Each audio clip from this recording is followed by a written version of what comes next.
السلام عليكم تلاميذ ديال ثانيه بكالوريا علوم، سواء العلوم الرياضيه او علوم فيزيائيه او علوم حياه الارض، كذلك كان ديال الاقتصاد. كنقترح عليكم هذا التمرين لمراجعه الفرض الاول. Donc voici l'exercice. Soit f la fonction définie par voici son expression. La première question c'est déjà fait dans le premier vidéo. Montre que f est continu en 1, la continuité en 1, puis la continuité sur l'intervalle 1 plus l'infini. اللي ما شاف هذا الفيديو يشوفوا راه فيه التصحيح ديال هذا السؤال الاول هذا. montre que f continue sur R, la continuité sur R. Étudier les variations. Pour étudier les variations, on calcule la dérivée. On prend cette fonction là dans cette partie, dans la partie 1 plus l'infini, et on calcule la dérivée. On voit que cette dérivée il est positive strictement, donc f est strictement croissante. L'image de l'intervalle 1 plus l'infini, pour déterminer l'image de l'intervalle 1 plus l'infini, il faut dire que f il est continu, cette fonction-là, cette expression-là, il est continu sur l'intervalle 1 plus l'infini parce que c'est la fonction définie par f de x est égal à x à la puissance 3 plus x carré plus x moins 5. Polynôme, c'est un polynôme. Et ici, c'est la restriction d'un polynôme sur l'intervalle 1 plus l'infini, alors elle est continue. Elle est strictement monotone. Donc l'image de l'intervalle 1 plus l'infini, c'est f de 1 et on calcule la limite en plus l'infini. Je vois avec le visuel lourd. La question D. Maintenant, la question D, premièrement, la question D. Pour la question D, on déduire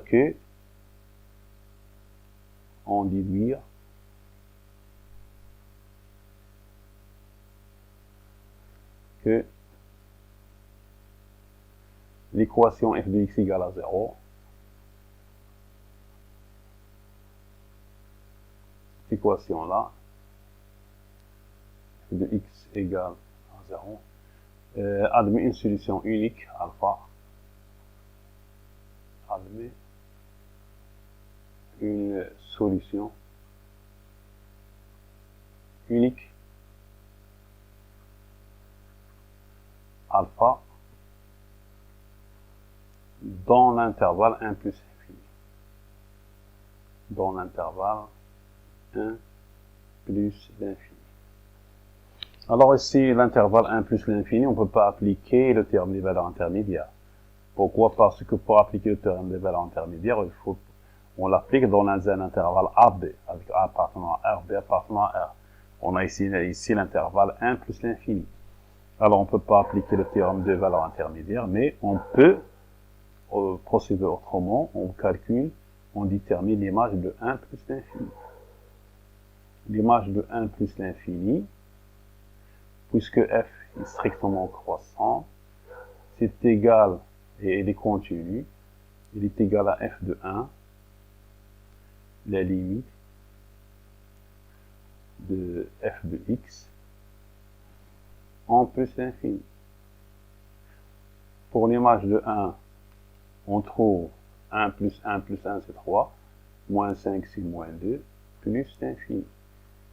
Alors, l'image de 1 plus l'infini c'est moins 2 plus l'infini. On remarque que 0, il appartient à l'image de 1 plus l'infini. On remarque que 0, il appartient à l'image de 1 plus l'infini. Puisque il appartient à l'image de 1 plus l'infini, et cette fonction est strictement monotone et continue, alors il existe un unique alpha. Il appartient à l'intervalle 1 plus l'infini, tel que f de alpha égale à 0.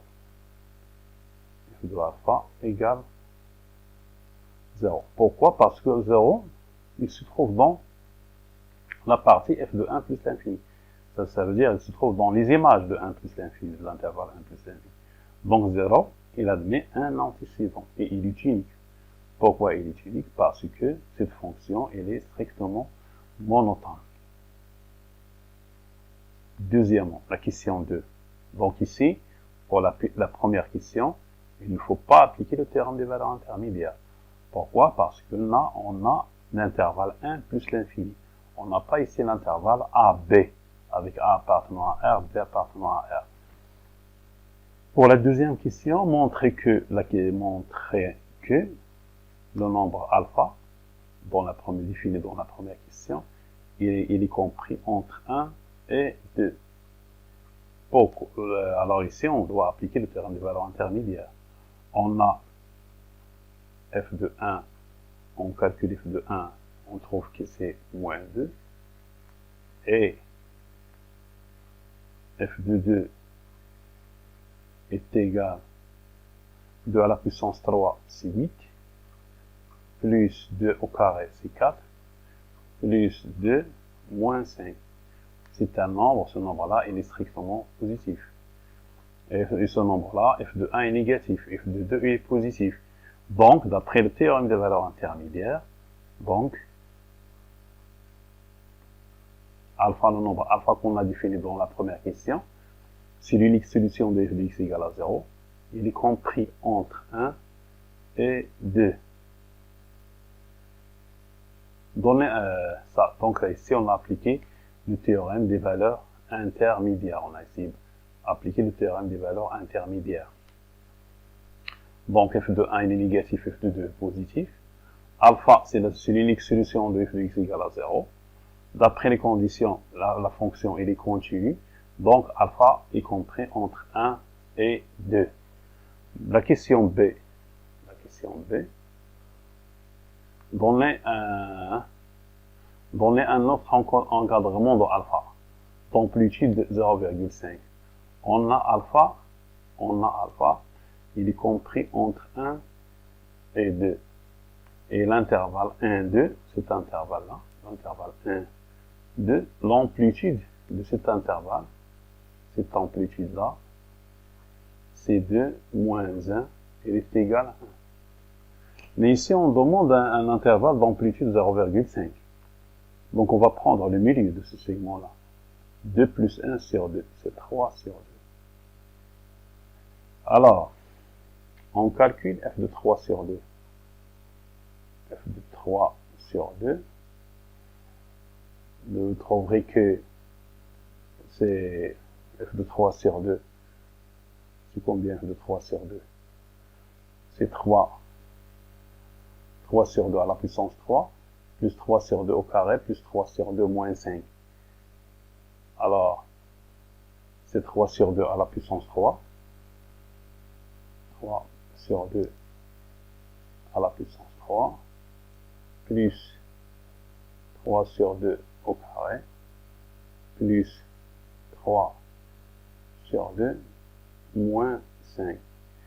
Alors, ce nombre-là, on doit calculer ce nombre. Alors, on calcule f de 3 sur 2.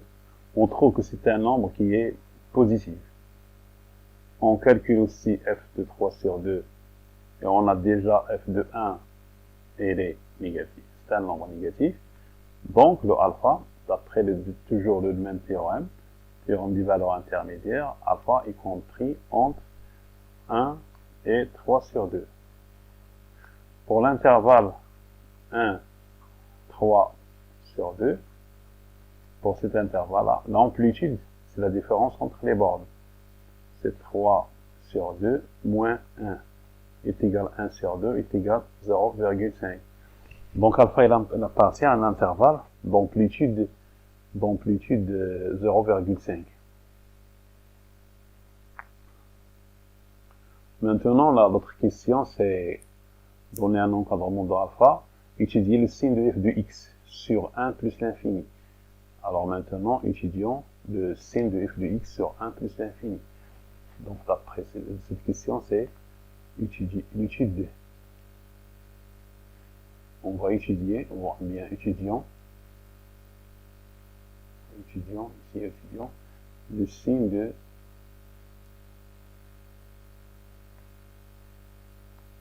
f de x sur un intervalle 1 plus l'infini. Alors ici, on a f de x égale x à la puissance 3 plus x carré plus x au carré plus x moins 5.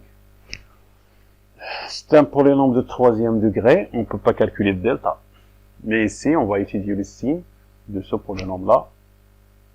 On va étudier le signe de ce polynôme d'après le tableau de variation de cette fonction-là.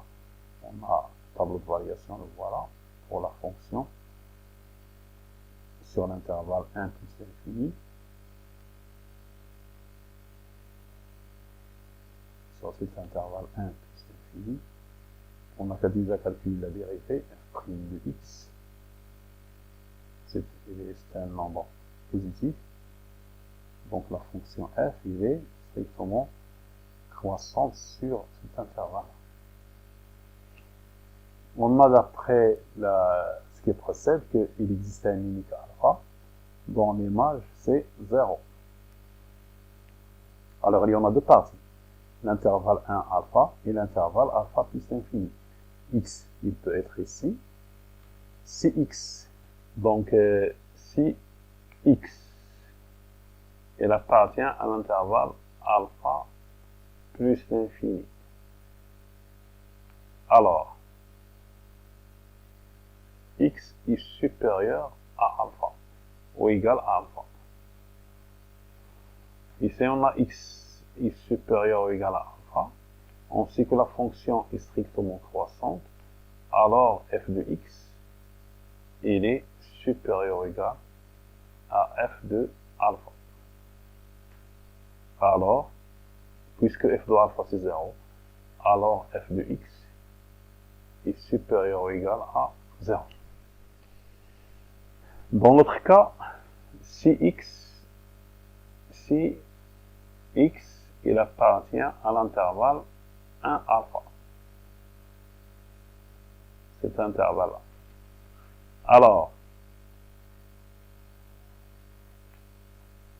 Alors x est inférieur ou égal à alpha. Ici, x est inférieur ou égal à alpha dans la partie 1 alpha, alors f est strictement croissante, alors f de x est inférieur ou égal à f de alpha. F de x est inférieur ou égal à f de alpha, ça veut dire f de x elle est inférieur ou égal à 0. Alors on a étudié le signe de f de x d'après le tableau de variation ou bien avec les variations. Dans l'intervalle alpha plus l'infini, f de x c'est un nombre, il est positif. Et dans cette partie-là, c'est un nombre qui est négatif. Ça se voit là. إذا كان x كبر من alpha راه كيكون f de x كبر من 0. طالع على 0. إذا كان x صغر من alpha f de x كيكون تحت 0. Donc, on a l'étude du signe d'une fonction à partir du tableau de variation ou bien avec les variations. وهذا الفقرة راه عندكم في هذه البراتيك هذه عندكم في l'examen national ديالكم. Donc, avec une fonction de troisième degré, on étudie une fonction de troisième degré ou bien n'importe quelle fonction. Si on a les tableaux de variation, on peut, dans certains cas, déduire le signe de f de x d'après le tableau de variation. وهي راه باينة. Alpha plus l'infini, f de x il est positif, c'est un nombre positif. Et dans l'intervalle 1 alpha, f de x c'est un nombre négatif. Donc, هذه là كاين عندكم واحد البارتي هذه عندكم في الامتحان الوطني ديالكم كتعطيكم واحد لا فونكسيون لي فونكسيون غادي ندرسو من بعد اللوغاريتم ou bien exponentiel وكتعطى بحال هذا السؤال هذا comment on détermine le signe d'une fonction à partir de ses variations dans certains cas. Alors, il reste ici donc étudier le signe de f de x. Maintenant, montrer que alpha, cette relation-là, montrons que alpha est égal à racine de alpha plus 5 sur alpha moins 1. Montrons que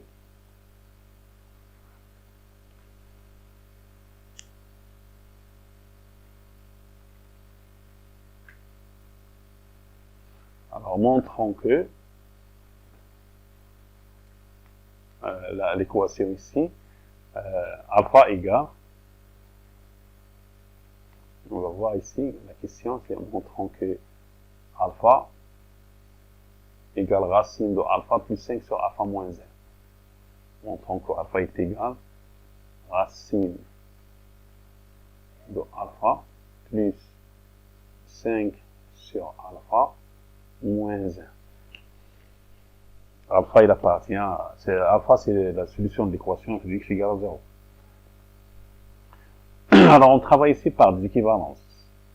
Cette proposition-là, alpha égale racine de alpha plus 5 sur alpha moins 1, c'est équivaut à dire que alpha plus 1 égale alpha plus 1 égale racine de alpha plus 5 sur alpha. Alors, on peut enlever le carré. Pourquoi? Parce que ce nombre, il est positif. Et celui-là, alpha, il appartient à l'intervalle il appartient à l'intervalle 1, 2. Ce nombre, il est positif. Et aussi, ce nombre, on peut enlever au carré. Donc, on trouve si alpha au carré plus 2 alpha plus 1 égale alpha plus 5 alpha. 5 sur alpha. Donc, ça, c'est équivaut à dire que alpha au carré plus 2 alpha, donc c'est alpha au carré, plus alpha au carré, plus alpha plus 1 égale 5 sur alpha. Et ça, c'est équivalent à dire que alpha à la puissance 3 plus alpha au carré plus alpha moins 5 égale à 0. Alors, cette proposition-là, c'est quelque chose qui est vrai. Pourquoi? Parce que f de alpha, c'est 0. Ça veut dire que f de alpha égale à 0. Alors, f de alpha égale à 0, c'est quelque chose qui est vrai. Ici, on a par équivalence, par des équivalences successives, on déduit que cette proposition-là aussi vraie. Donc, pour montrer que alpha est égal à racine de alpha plus 5 sur alpha moins 1, alors on a travaillé ici par des équivalences successives. On trouve une proposition qui est vraie, donc celle-là, il est vrai. يمكن لي ننطلق من هنا ونوصل هنا او لا يمكن ننطلق من هنا ونوصل هنا par des équivalences et pas par des implications. وهذا يكون درتها في المنطق العام ديالي démonstration par des équivalences successives. Alors on a, pour montrer que alpha est égal à racine de alpha plus 5 sur alpha moins 1, on prend cette proposition là et on travaille sur cette proposition là jusqu'à ce qu'on trouve quelque chose qui est vrai. Et puisqu'il y a équivalence, on a bien été au juge, alors celle-là est vraie, parce que l'année dernière, vous avez fait P équivalent à Q, une proposition P équivalent à Q.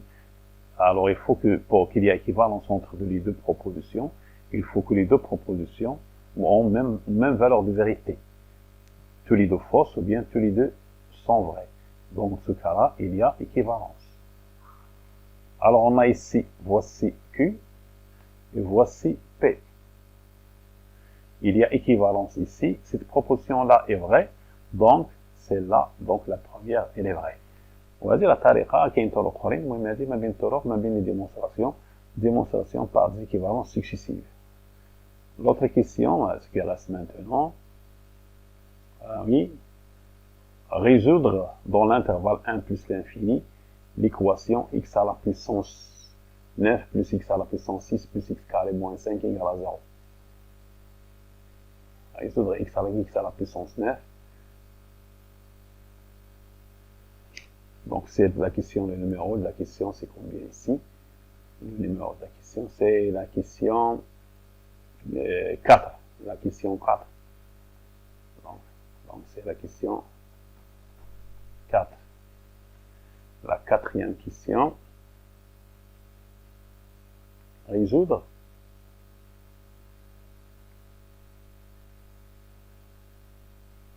Dans R carré.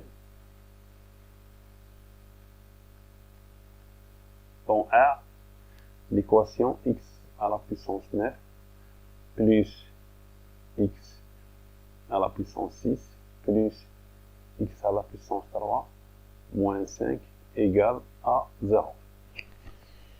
Alors ici, il y a une remarque. Ce qu'on a, d'après ce qu'on a fait, on a déjà travaillé dans la solution de l'équation x dans R, x à la puissance 3 plus x au carré plus x moins 5 est égal à 0. Alors pour cette question-là, on a trouvé S est égal à alpha. Il y a une unique solution dans l'intervalle 1 plus l'infini. D'accord? Alors, ici, la solution est égale à alpha. Il y a une unique solution. Il y a une unique solution. Cette solution se trouve dans l'intervalle 1 plus l'infini, et justement dans l'intervalle 1, 2. Alors, on pose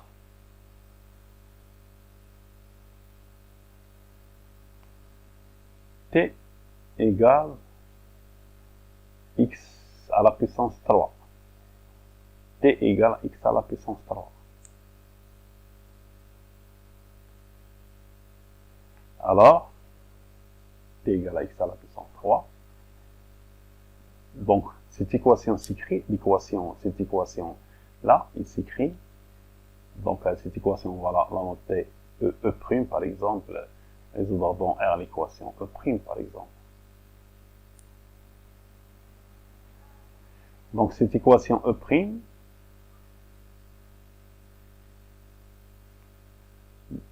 on peut l'écrire t à la puissance 3, parce que x à la puissance 9, x à la puissance 9, il est égal à x à la puissance 3, le tout à la puissance 3 est égal à t à la puissance 3. Et le x à la puissance 6, c'est x à la puissance 3, le tout à la puissance 2, c'est t au carré. C'est t au carré.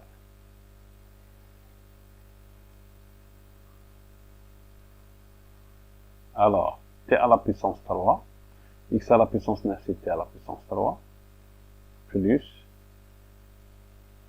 x à la puissance 6, c'est t au carré,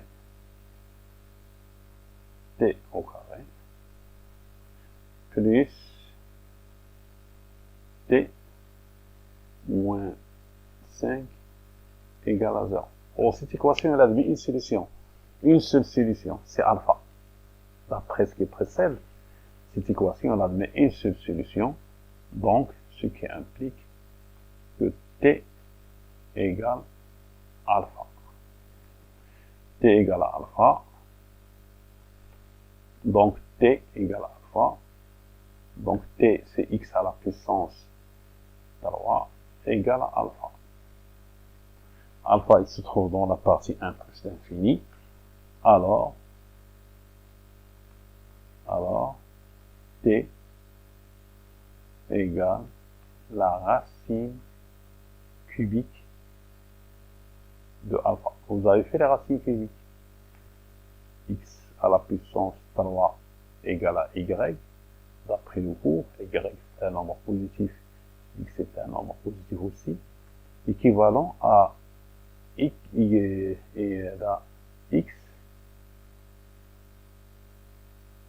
égal à la racine cubique de y.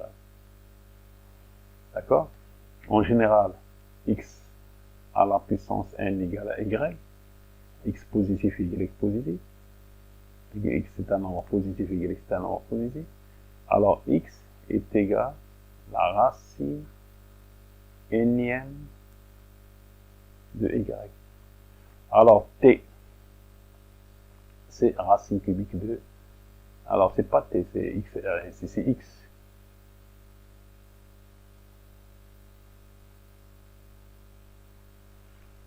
Donc c'est x est égal à racine cubique de alpha. Donc c'est la question, c'est la quatrième question. C'est la quatrième question. Montrer que f est dérivable sur l'intervalle 1 plus l'infini. Étudier les variations de f sur moins l'infini 1. D'accord? Maintenant, on va montrer que f est dérivable sur l'intervalle 1 plus l'infini. Pourquoi f est dérivable sur 1 plus l'infini? On a déjà calculé la dérivée. Bon, cette question, c'est évidente. Parce que pourquoi il est dérivable? Parce que c'est un polynôme. Ici, c'est un polynôme sur 1 plus l'infini. On a déjà calculé la dérivée.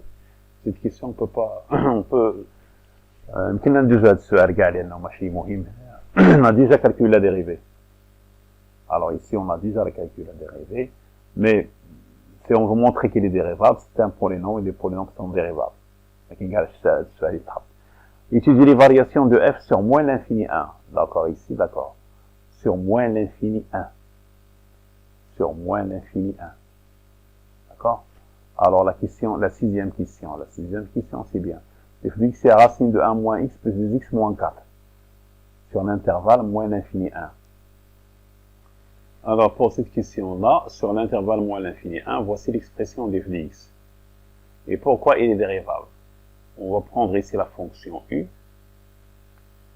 qui a x donne racine de 1 moins x. On a cette fonction qui est à l'intérieur de la racine, u de x est égal à 1 moins x. Et cette expression-là, elle est positive sur l'intervalle moins l'infini 1. Et cette expression et cette fonction qui a x donne 1 moins x, elle est dérivable. Il ne s'annule pas sur cet intervalle. Il ne s'annule pas. Donc la racine de cette fonction-là, c'est une fonction qui est dérivable.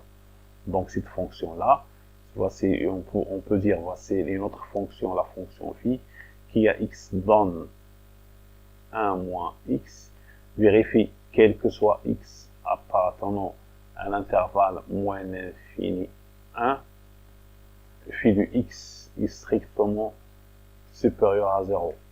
Et phi est dérivable. Phi est dérivable.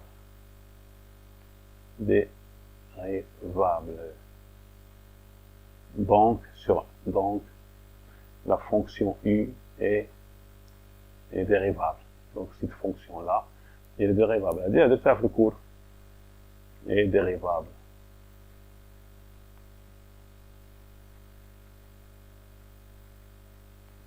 Sur moins l'infini. De tout le cours, bien évidemment, la fonction strictement positive est dérivable, alors sa racine et aussi c'est une fonction qui est dérivable. La fonction qui a x donne racine de u de x. C'est une fonction dérivable sur cet intervalle-là. Et pour calculer la dérivée, quel que soit x appartenant à cet intervalle-là, à moins l'infini 1, f' de x, elle est égale. À quoi est égal la racine de u'? C'est u', 1 moins x' sur 2 racine de 1 moins x plus 2. Alors pour la dérivée, on a f' de x égale la dérivée ici de f de x c'est combien? F de x ici c'est racine de 1 moins x plus 2x. La dérivée c'est plus 2. Donc c'est égal. La dérivée elle est égale. C'est moins 1 sur 2 racine de 1 moins x plus 2. Alors pour déterminer le signe, il faut réduire au même dénominateur. Alors si on réduit le même dénominateur, il est égal à 4 racine de 1 moins x moins 1 sur racine de 1 moins x moins 1 sur 2 racine de 1 moins x. Alors pour étudier les variations ici, il faut déterminer le signe de cette expression-là. De racine de 1 moins x, c'est un nombre qui est positif. moins 1. Donc, il faut soit multiplier par le conjugué, soit on multiplie ces expressions-là par le conjugué, et on trouve 16 multiplié par 1 moins x moins 1, et on calcule cette expression-là, puis on dilue les variations de la fonction sur l'intervalle moins l'infini 1. Ou bien, on peut résoudre cette équation, on va prendre 4 racines de 1 moins x moins 1. Quand est-ce qu'il est strictement positif? On trouve dans quel intervalle il est strictement positif. On déduit les variations de f sur moins l'infini 1. Alors, pour cette partie-là, on va vous dire partie 3, avec le budget tête, avec qu'on fait la correction de cette partie-là, de cette variation de cette fonction-là, plus à notre exercice, l'exercice numéro 2. D'accord? Salam alaikum.